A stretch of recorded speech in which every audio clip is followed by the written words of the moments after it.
Hello Loyola, I'm Brian Dole. And I'm Brittany Bryn. Welcome to Loyola Today, a student production which highlights what is happening on campus and in and around Baltimore.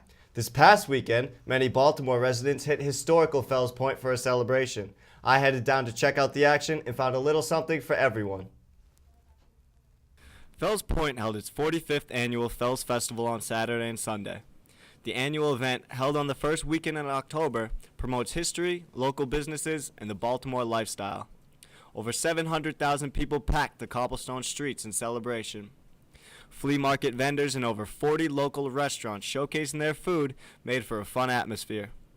Todd Connor's bartender, Katie Sullivan, talked about the importance of the festival. I think it's important for people to come see what a gem Fells Point is.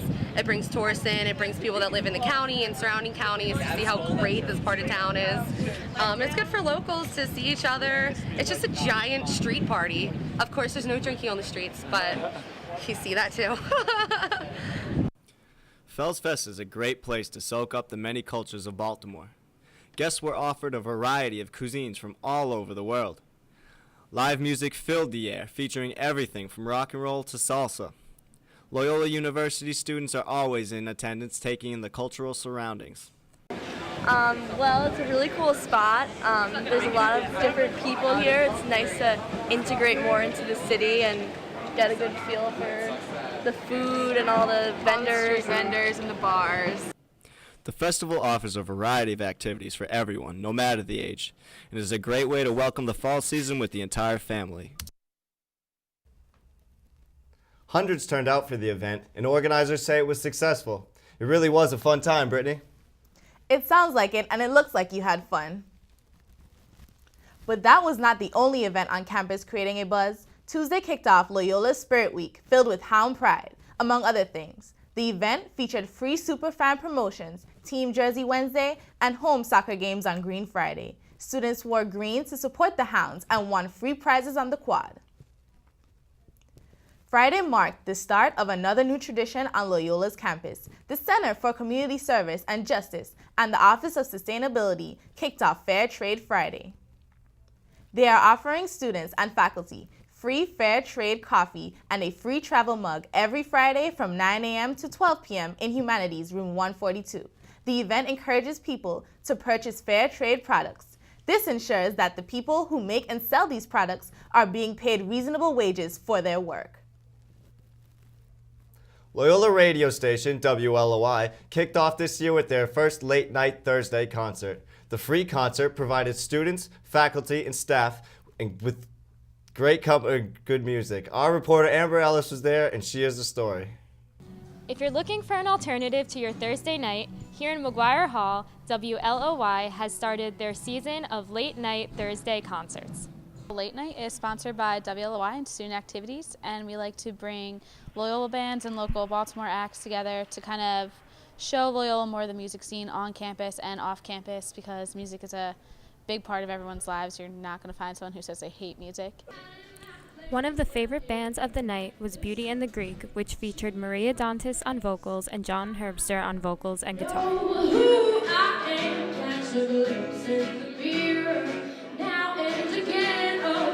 I like playing late night because it's a casual and welcoming environment, and I get to play with my friends and also for my friends on campus. Former Loyola grad student Queen Earth showed the crowd her softer side.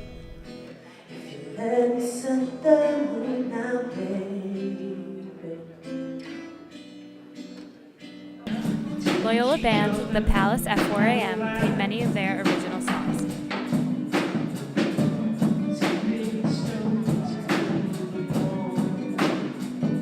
I like to come to late night because it's a cool place to listen to pretty cool music, and there's a lot of original songs, which is awesome, and there's some songs that you haven't heard in a while.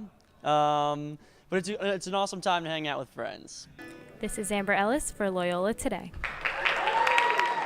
WLOI encourages everyone to come out on Thursday nights as they sponsor various events throughout the semester. After months of on-campus construction, the long-anticipated Donnelly Science Center is officially open again for business. On Sunday, Loyola marked the completion of the new center with an open house. It provided tours, presentations, and panel discussions on the renovated facility. The 15,000 square foot building provides new classes and research labs, offices, and conference rooms. The new addition of the Donnelly Science Center will also provide new resources and a great learning atmosphere for students. With midterms right around the corner, students here at Loyola are going to pay a price if they want to study at the library. Reporter Addison Simmons went out to talk to people about how they feel about paying to park. As the students are not giving enough money away during their time here at Loyola, they now have to pay a price of $2 an hour in order to park at the library. Naturally, the question is, why do they need to pay to park? Evidently, there are various opinions of the new situation that adds to the frustration of parking on campus. I definitely think it's more of an inconvenience than anything. The space hasn't changed. The same slots are still available, but if anything, it just takes more time going out, getting out of your car. We've already all got a lot of books and stuff in our hands. Parking on campus is already a hassle for students and faculty. Most drivers have to park on the street, such as North Charles Street and Cold Spring, and if that is unavailable, they have to pay to park in Jenkins Lot. Loyola only has 30 commuter spots for off-campus students, which causes a lot of frustration, especially for seniors who live off campus.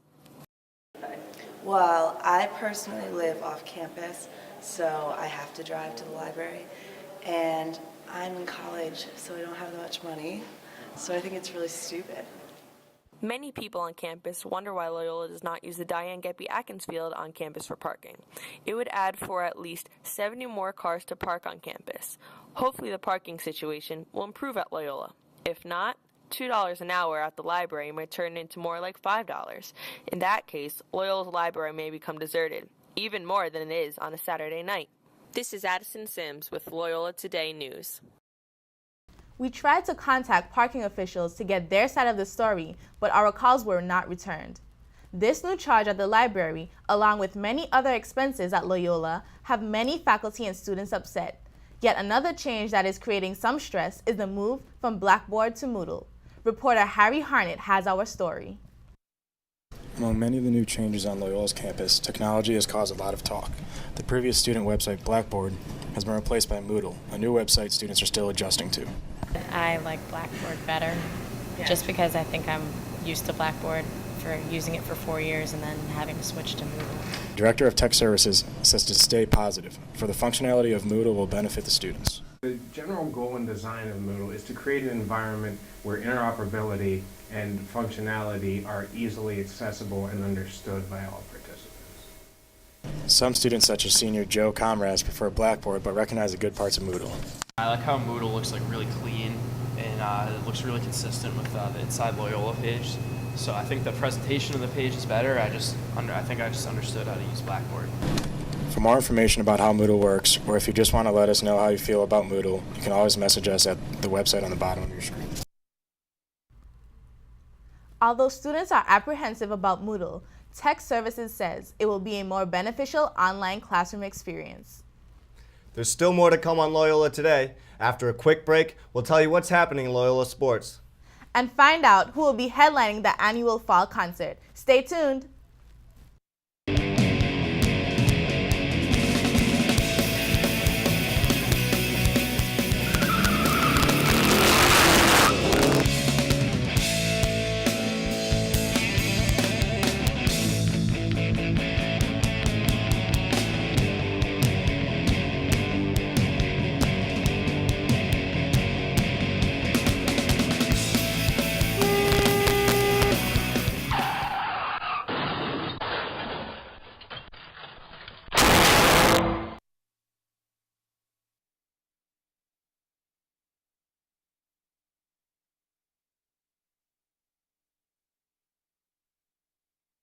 We're back to give you the latest in the Loyola sports world.